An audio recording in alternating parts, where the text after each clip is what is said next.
내가 왜 굳이 이 사람들에게 내 시간과 돈을 써가면서 만나나 하는 회의감이 들어서 조금은 단호하게 결정을 했던 것 같아요. 이 정도로만 이야기를 해줘도 그거는 얕은 대화가 되냐 깊은 대화가 되느냐 이 차이예요. 이성적인 매력을 느낀 게 팩트라면은 100% 장담하는데 애프터 무조건 들어옵니다. 그래도 저런 처세나 아니면은 화술이라는 게 20대 초반 어린 나이에는 필요가 없지만 20대 후반에서 30대 초반 정도가 되면은 이런 대화가 필요할 수밖에 없다는 거예요. 나라는 사람을 어필하는 가장 좋은 수단이 되기 때문에 그래요. 자, 슬기님 되게 좋은 질문 해주셨는데 깊은 대화라는 거 어떤 주제의 대화들일까요? 남친은 조금 더 깊은 대화를 나누고 싶어 하는 것 같아요.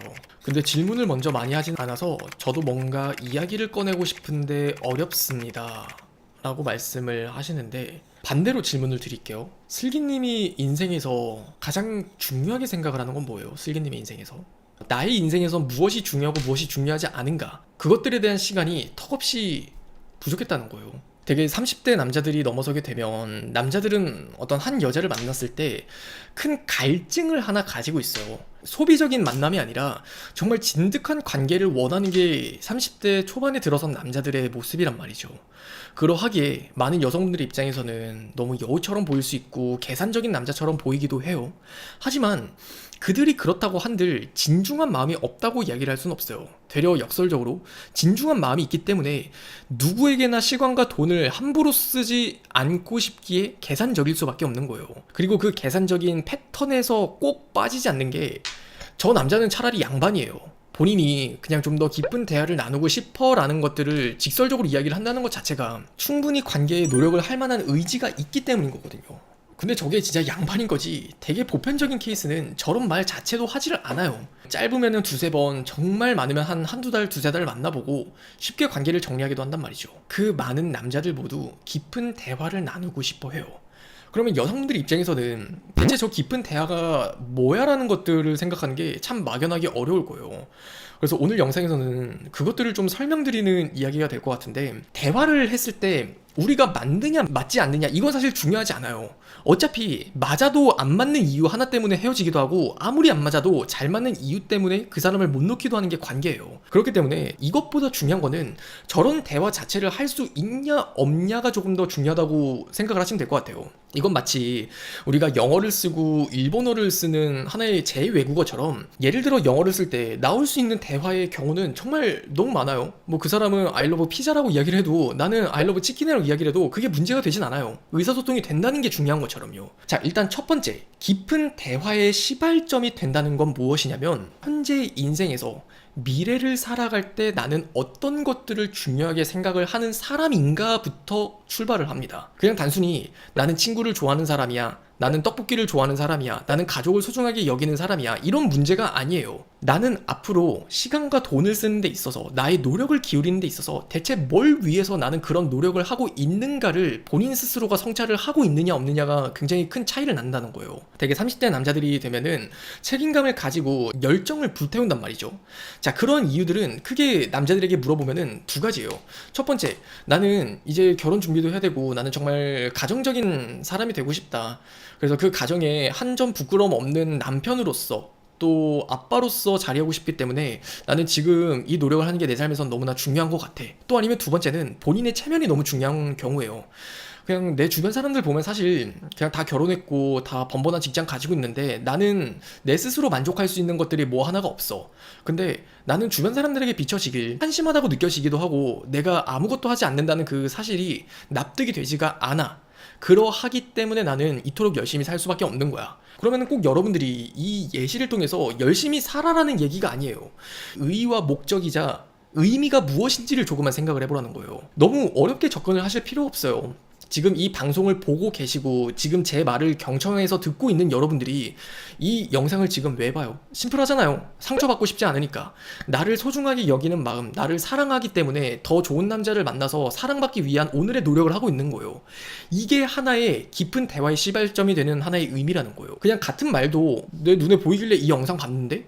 라고 이야기를 할 수도 있지만, 그냥 머지않은 훗날 내가 상처받지 않도록 나 자신을 위해서 가꾸고 시간을 난 기꺼이 투자하는 것 같아 라는 말로 돌려 할 수도 있다는 거예요. 남자들이 추구하는 저 깊은 대화라는 게 한 번 보고는 그 사람을 알 수는 없어요. 사람은 100년을 봐도 그 100년의 시간 동안 모두를 알 수 없고 전부를 알 수 없는 게 사람이거든요. 하지만 여유가 없는 30대 입장에서는 빠르게 판단을 해야 돼요. 이 사람이 나와 미래를 함께할 사람인가 아닌가, 내가 시간과 돈을 쓸 만한 사람인가 아닌가, 그런 판단을 하는 남자들이 아니 꼽다면은 뭐 그냥 그런 남자를 만나면 되겠죠. 아무것도 뭐 생각하지 않고 순수한 남자. 저는 여자나 남자나 이런 거는 똑같다고 봐요. 여자들도 어느 정도 조건이든 학력이든 내가 괜찮다라고 생각할 수 있는 어떤 수준을 갖춘 남자를 만나고 싶어하는 여성들처럼 남자들의 입장에서도 그래요. 어느 정도는 나와 대화와 말이 통하는 사람을 만나고 싶어하는 게 되게 보수적인 남자들의 사고 방식이에요. 옳다 그르다의 문제로 따진다기보다는 그냥 그럴 수 있다라고 생각을 하는 게 수월할 것 같아요. 이건 좀 욕심을 부리고 싶어서 한 가지 예를 더 들어드릴게요. 만약 남자가 여러분들한테 이런 질문을 해요. 아 근데 땡땡씨는 소개팅도 되게 많이 하시고 남자한테 대시도 많이 받으실 것 같은데 잘 된 사람이 없었어요? 이렇게 이야기를 해요. 그러면 이 질문 자체를 정말 얕은 대화로 만드느냐 깊은 대화로 만드느냐는 딱 이런 답변에 의해서 갈려요. 얕은 대화라 하면 아 그러게요, 그냥 뭐 만날 사람이 없었어요 가 얕은 대화의 끝이에요. 그러면 그 남자 입장에서도 그냥 더 볼 것도 없어요. 근데 만약 여러분이 이렇게 이야기를 해준다면은 그 뒤에 관계의 양상은 많이 달라진다는 거예요. 말씀해 주신 것처럼 뭐 스쳐 지나가는 인연은 많았지만 저도 제가 중요하게 생각을 하는 기준이 있기 때문에 그것들을 맞는 사람을 만난다는 게 참 쉽지는 않았던 것 같아요. 뭐 그렇다고 거창하게 뭐 집안은 이래야 되고 학력은 이래야 되고 한다는 그 기준이 아니라 그냥 정말 이 사람이 나에게 조금은 순수하게 우리가 만나는 시간 동안에는 나와의 시간에 집중을 해줄 수 있는 사람인가 아닌가가 저한테는 참 중요하거든요. 근데 항상 제 주변에 만났던 사람들을 보면은 함께 데이트를 하는 동안에도 그냥 게임하기 바쁘고 함께 데이트를 하는 동안에도 그냥 자기 본인 얘기하기만 바쁜 사람들을 보니 내가 왜 굳이 이 사람들에게 내 시간과 돈을 써가면서 만나나 하는 회의감이 들어서 조금은 단호하게 결정을 했던 것 같아요. 이 정도로만 이야기를 해줘도 그거는 얕은 대화가 되냐 깊은 대화가 되느냐 이 차이예요. 그래도 저런 처세나 아니면은 화술이라는 게 20대 초반 어린 나이에는 필요가 없지만 20대 후반에서 30대 초반 정도가 되면은 이런 대화가 필요할 수밖에 없다는 거예요. 정말 나라는 사람의 가치를 자연스러운 대화 속에서 어필할 수 있는 게 이런 깊은 대화라는 거라고요. 그러다 보니까 이 관점에서 한번 생각을 해보셨으면 좋겠고, 자 그러면 두 번째, 대체 어떻게 하면은 그 깊은 대화의 어떤 첫 마디를 열 수 있을까에 대한 문제인 건데 딱 세 가지만 그냥 머릿속에 기억을 해두시면 돼요. 자 첫 번째 커리어, 그리고 두 번째 가정사, 그리고 세 번째 그 사람의 미래. 커리어, 가정사, 미래, 이렇게 딱 세 가지만 생각을 하면 되거든요. 자 첫 번째 커리어에 관련된 질문은 지금 하시는 일까지 참 되게 쉽지 않은 인생이었을 것 같은데 또 어떤 일을 하셨는지 문득 궁금하더라고요. 뭐 실례되지 않는다면 혹시 물어봐도 돼요? 이런 이야기. 그 사람이 지금의 일을 하기까지 어떤 역사를 거쳐 왔는지를 꼭 물어보세요. 그러면 그 말을 하기 시작하는 순간 정말 20대 초반의 이야기부터 시작을 하면서 정말 빼곡히 많은 이야기들이 나올 거예요. 그럼 이것들은 하나의 어떤 역사적인 사실입니다. 그럼 여기서 깊은 대화로 이끌어 만들어 간다는 거는 그러한 사건 하나하나를 마치 책을 꺼내서 페이지를 들여다보는 것과 같아요. 그 안에서 가장 힘들었던 게 뭐였어요? 그 사실을 받아들이는 게 쉽지도 않았을 것 같은데 지금 와서 생각을 해보면 그 경험은 좀 어떤 것 같아요? 하면서 그 페이지를 조금씩 향유하는 거예요.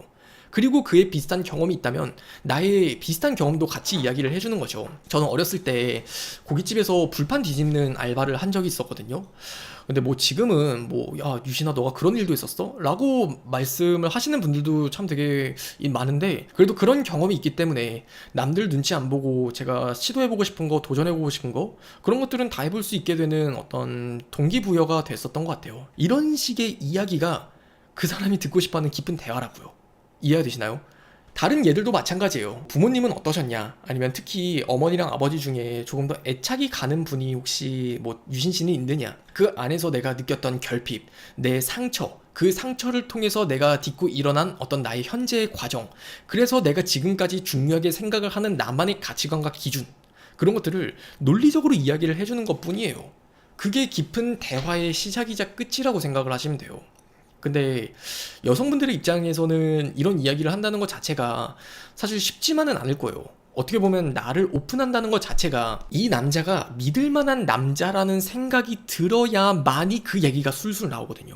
여러분들이 이 얘기를 못해서 모르는 게 아니에요. 근데 그 시점이 도래하는 것들이 내가 이 남자를 얼마나 편하게 생각을 할 수 있고 믿을 수 있냐 없냐에 따라서 다르다는 거예요. 본능적으로는. 근데 하지만 30대의 남자들은 애석하게도 여러분들의 그런 본능을 기다려줄 여유가 없어요. 여러분들도 어느 정도 만나다 보면 자연스럽게 가정사 이야기니 본인의 과거 이야기니 그런 많은 것들을 다 하겠지만 그걸 기다리기에는 그 남자들도 여유가 없다고요. 그래서 문득 그런 생각하시는 분들도 있을 거예요. 차라리 20대 초중반에 정말 우리가 순수할 때 누군가를 만나서 깊은 사랑을 이어올 수 있는 관계가 있다면 어땠을까? 그에 대한 아쉬움을 떠올리는 분들도 분명 있을 거라고 전 생각을 하거든요. 근데 하지만 이미 시간은 지나왔고 지금 할 수 있는 최선을 다해야 되니 그러면 결국 우리가 해야 되는 노력은 그저 적응뿐이에요. 어느 정도 관계 초반 이 사람과 만나는 그 당일날, 심하게는 정말 당일날에 그런 얘기를 하게 될 수도 있어요. 그리고 의외로 제가 장담하는데 만난 첫날부터 이런 얘기가 나오잖아요. 100% 장담하는데 애프터 무조건 들어옵니다. 그 사람이 여러분에게 이성적인 매력을 느낀 게 팩트라면은 이 얘기가 나오잖아요. 애프터가 안 들어올래야 안 들어올 수가 없어요. 그건 정말 제가 장담할 수 있어요. 이 내용이 그래도 저도 여러분들이 관계 초반에 어떤 것들이 남자의 입장에서는 그 관계의 가치와 의미를 결정할 수 있느냐 기준점이 된다고 해도 과언이 아니니 그 부분을 같이 생각을 해보시는 것도 좋겠네요. 알겠죠?